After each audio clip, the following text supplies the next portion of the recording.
Hello and welcome to a rainy Sunday morning as we're recording this on the Bin Day Brewing channel. Outside it is raining heavily, but inside it's going to be raining analytics and facts, because one of the things we are aiming to do here at Bin Day Brewing is to be as transparent as possible about everything that goes on here and give as much information as possible. So what we're going to do at the end of each month, we're going to go through as much stuff as we can that we can share. Most things I think we'll be able to, like financial stuff, I think, and all this, but we wouldn't share things obviously that people have asked us not to, or things to do with in the future, employee salaries or anything that's sort of sensitive like that. But generally we want the default to be to tell everyone what's going on as much as physically possible. So we're going to go through some of the analytics, some of the social stats from the first month, and the money from our merch drop.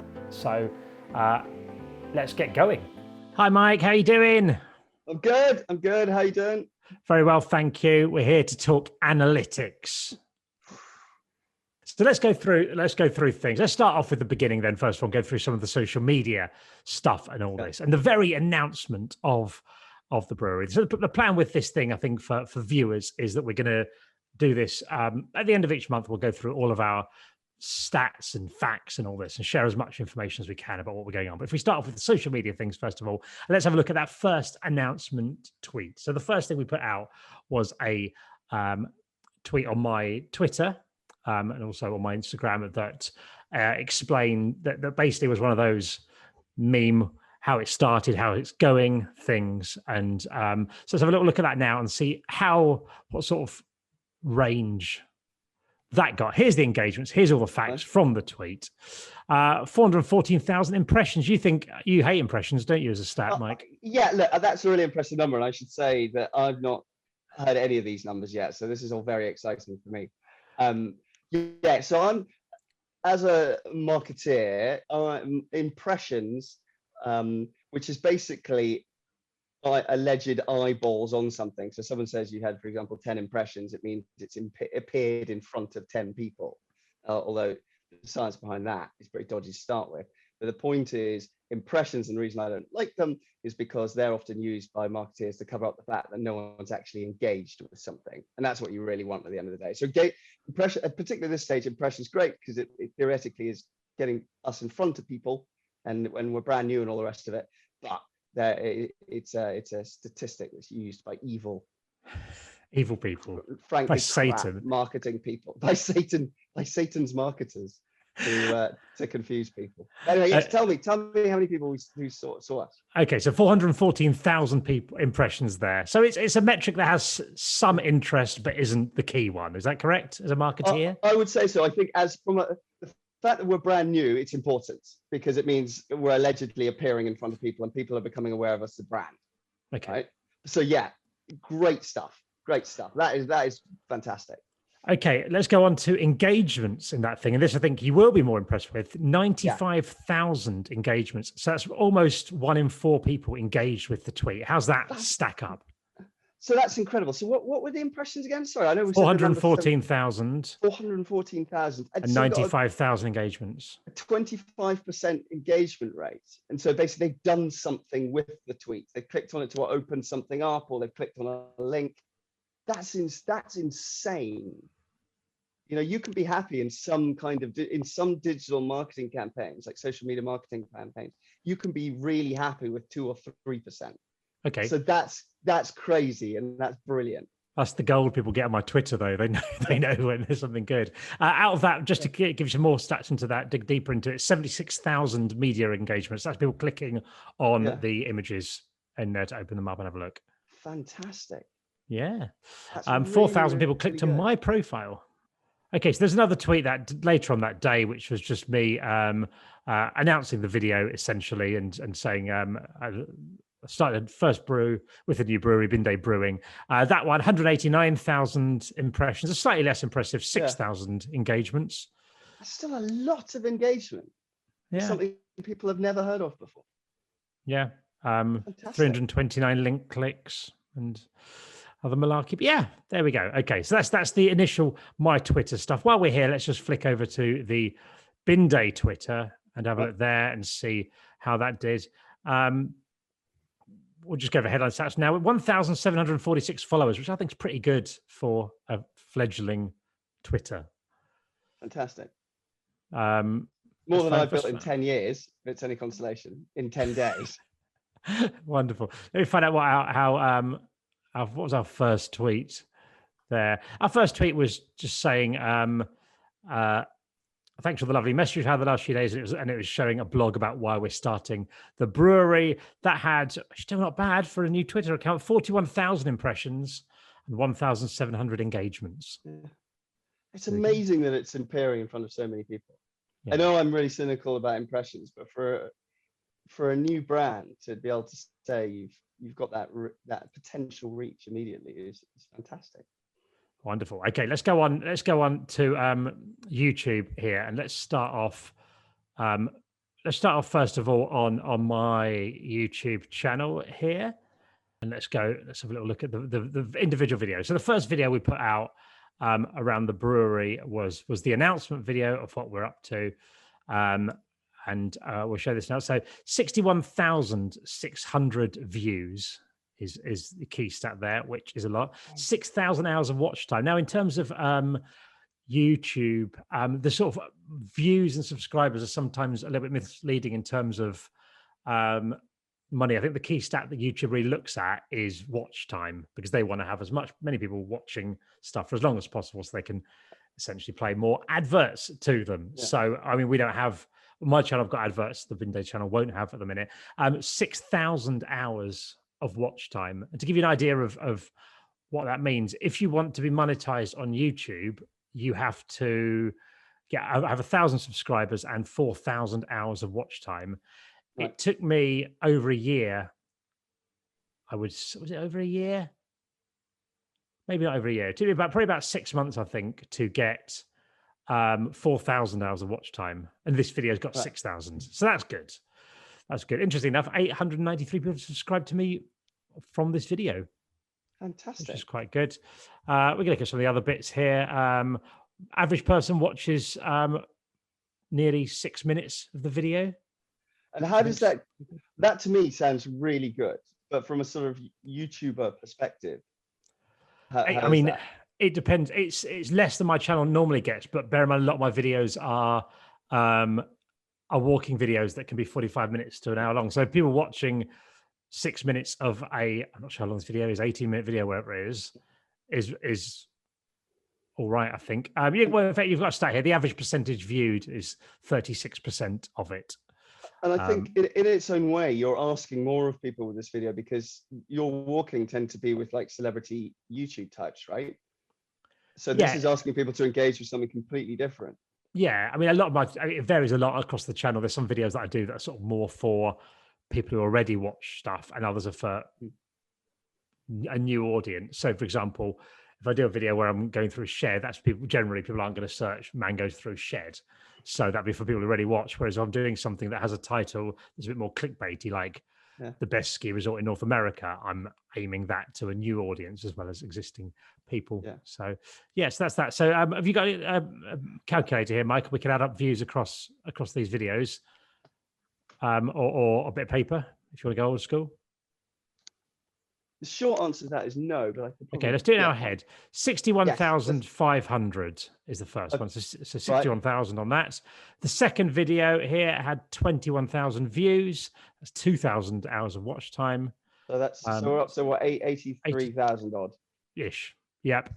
So that's there. And the third one of when the actual beer came out, 18,000 views and 1,900 hours of watch time there. So in total, we're looking at over 100,000 views on my channel across the 3 videos for that. So I just find this extraordinary, and also I think just to make the point that the people, I'm just, my mind is blown that people are giving us their time, and they're being so generous with their time. And engaging with us, and I'm just hugely appreciative of it, because over 100,000 views. I've worked on campaigns where you literally don't have a chance of getting that organically, and you just buy it. Yeah. And this is doing it organically is so much better because people are sort of, you're not interrupting them. You're part of their daily life. They're actively choosing to engage with you rather than you going, hey, here's an advert, take that. So this is just mind blowing. It's incredible. Well, on the subject of that, on this Bin Day Brewing Company, which we started up just over a month ago, really, so end of May when we announced what we were doing, really, is on 4,800 subscribers. Now, I believe I've done some very rough research by looking around a few of the, which is the best kind of research, as we all know. Yeah. So this isn't. I might well be wrong here. This isn't by any means an exhaustive thing, but I think we are the second biggest craft brewery in terms of subscribers on YouTube. Brewdog is on 49,000 subscribers, which we'll get there shortly. Well, you can argue whether that's a craft brewery or not on that. But also, quite interestingly enough, onto the big breweries, Carling. Yeah, go on. Is, I believe, let me find Carling. Where are you, Carling? Carling, 1,960 subscribers. So we have 2.5 times the size of Carling. On YouTube. Yeah, Carlsberg are ahead of us. I believe they are we're coming for the next. Carlsberg are on nearly 10,000. So we got to catch up. I've got to catch up with them next. Yeah, but they've been on YouTube since about 1890, though. Yeah. So that's that sort of social stats for now sort of thing. I think generally it's going well. Yeah. Sums up my view of it. I think it's a good start. Things are going well, onwards and upwards. And I think the key thing here is that we've had a good start. We had a lot of content that we'd filmed beforehand, like we'd filmed all the doc stuff before we launched anything, really. So I think it's now keeping up momentum and what we can do on social channels to try and keep that going. Yeah. I think it's creating a sort of a subtly different brand to the Robbie Knox brand. Yeah, and that's what I've been keen to do. Yeah, and it's still inherently you, but now it's you and me and beer, which is just a slightly different proposition. But yeah, and that's why I'm very keen because partly not just from a time perspective, it's good to share the sort of content workload and all that. But I'd like the future of it to be everyone who works at the brewery, and once we get a physical place, is involved in content in some way. That's why it's good. I think the Mike Talks Business strand that we started off with a chat with Shaz from Docs, and we're going to film more things with in the future. I think that's quite useful that we've got that going there. One of the other things we're planning on launching, I should say, for viewers in the next week or so is a podcast that will be audio and on YouTube, which will be a good way to get weekly content on there because we can film it remotely. We can get guests on. And the idea for this is going to be, viewers, is going to be just what's going on in the business at the time, what we've been doing, and as transparent as possible. As I said before, there'll be some things that we probably can't mention, but saying, hey, this week we've done this. We've spoken to this brewery about doing a collab. We've been chatting to this thing, and this is the problem we've got coming out. We need to do this. We need to work out how much it costs to start a brewery. And then we'll also get guests in around subjects like this. It might be someone who's specifically a brewer. It might be someone who's an expert in merch. It might be someone who's just run a small business. So we'll be getting people in to chat and all this in a little weekly podcast. So it gives us something that can go in audio and this and keep everyone updated with what we're up to. And it gives us an opportunity to engage with our audience as well, right? We can, because the more we hear from people, the more people offer us suggestions, the more people tell us what we're doing right, what we're doing wrong, what we should be doing, then the more we engage with people. And as we make this we evolve this into a sort of more complex operation, inherently what we want to do is involve people more and more and more. So please, so just say to anyone who watches us, of our millions of apparently adoring fans. Adoring is very strong. Yes, our millions of passively interested fans. the more the merrier. And actually, one thing we're doing, there's loads of people who've got in touch with us and said and offered us advice and offers us their services and stuff like that. And we have the subtly named golden spreadsheet of glory that I'm recording all these things in, because what's really important to us is that this isn't just us talking at people, right? This is us engaging with people in as many different ways as we can. Okay, so let's talk merchandise, Michael, and money, because that's really the only money we've made from this. We will try and give a more sort of holistic view in the future of what we're doing in terms of money and where money's coming from on that. But for now, what we've had is really the white t-shirts. You're very kindly modelling there, Michael, and looking resplendent in it. Well, there you go.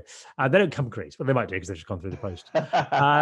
We bought 125 t-shirts. Most of those went on sale. We got some for ourselves. We gave a few to a few creator type people. We gave one to some of the docs, a few little friends and all this. So a few have been given away, sort of thing. But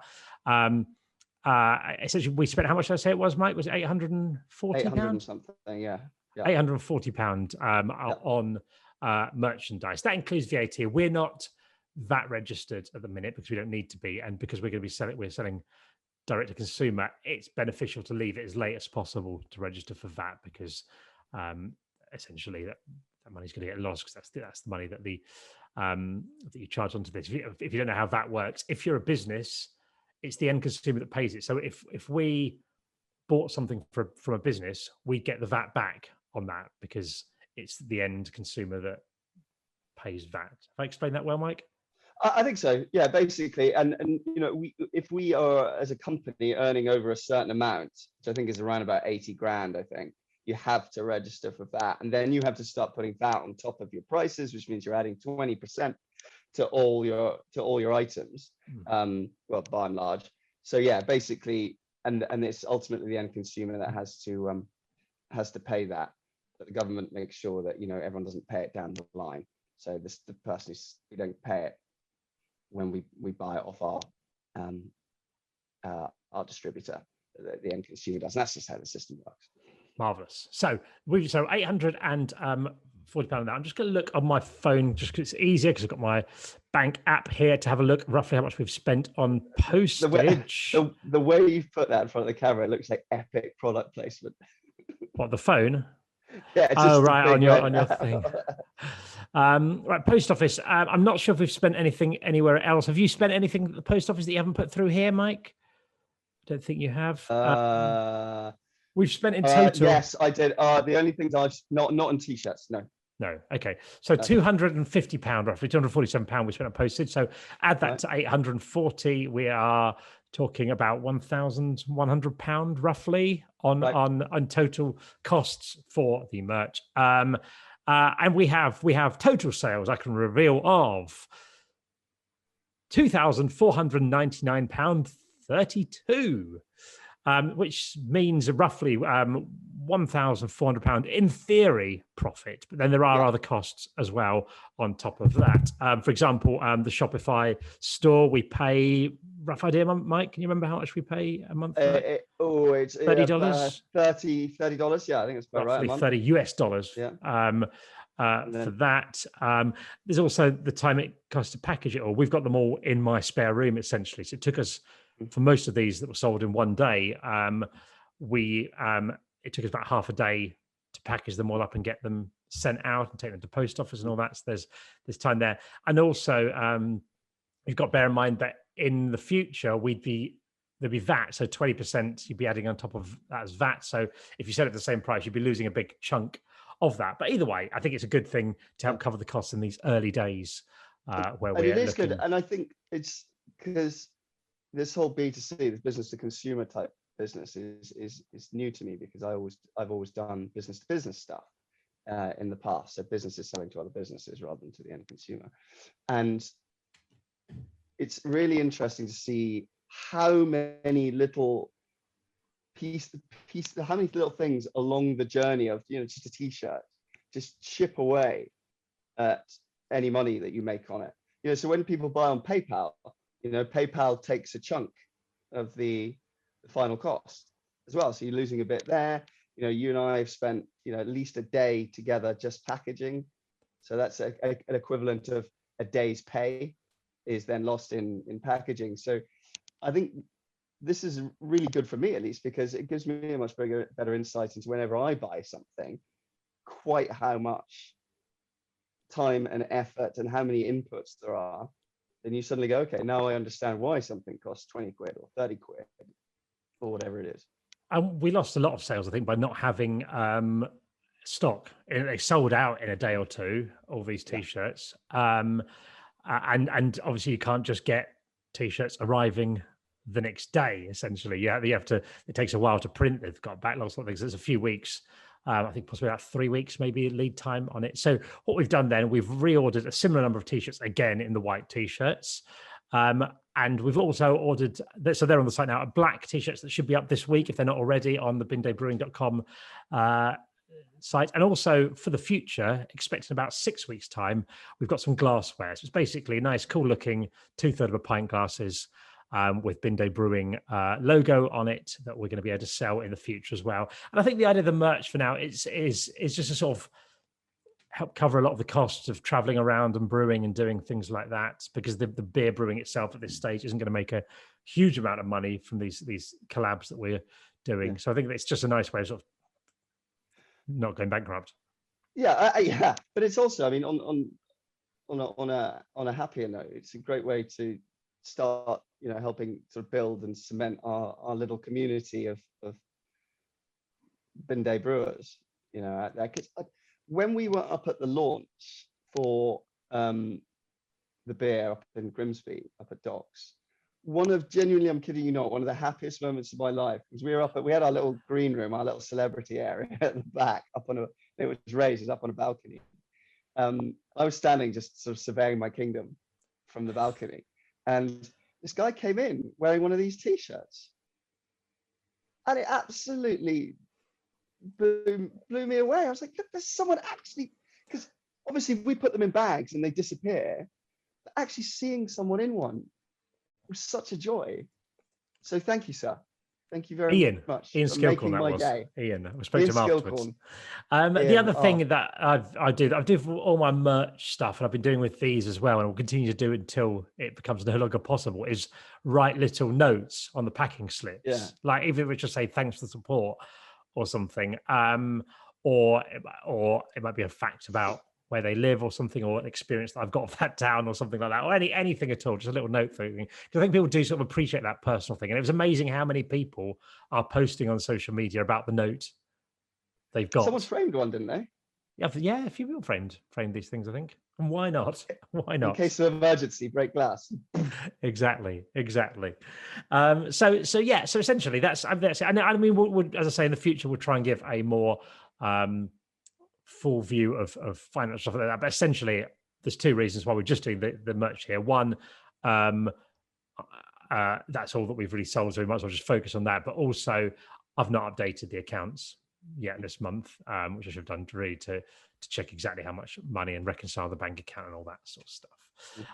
So anyway, I think that's a good little guide to what we've got going on. Mike, anything that you want to add or anything you want to know about?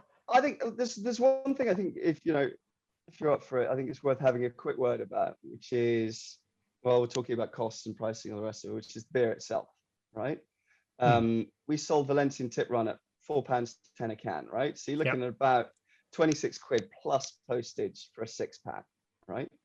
And this has been really educational for me, because I think, and I'm as guilty of this as anyone, right? That trying to position beer as a luxury item is quite difficult, because people sort of think of beer as something that's been brewed since the Middle Ages. You know, everyone can get it; it's everywhere. And I don't think, and correct me if I'm wrong, that outside of sort of the craft beer community of people who are really into this stuff, there's a sort of sense of almost that beer can be a luxury product. And some people have got in touch with us and they've said, look, this is as expensive as a pint in the pub. What's going on here? Or Yeah, You know, but I I just don't can't think. I afford mean, this. it is a luxury thing. I don't think it's Yeah, something you need to in any way apologise or for it, because the yeah. ingredients are a lot more than So, you would get in a kind of yes, mainstream lager. I agree with you Um, exactly, and I'm not absolutely not apologizing. I just think it's interesting to explain yeah, why you get to that point, because we're doing something in small batch. There's a lot of hours going into not making very much stuff. There's masses of ingredients, as you say. There is, Lord knows how many people, including business owners, marketing people, really, really good brewers, people, you know, staffing tap rooms, people doing packaging, people doing shipping. Um, the, there's a vast amount of little stuff going on around inputs, you know, utility inputs.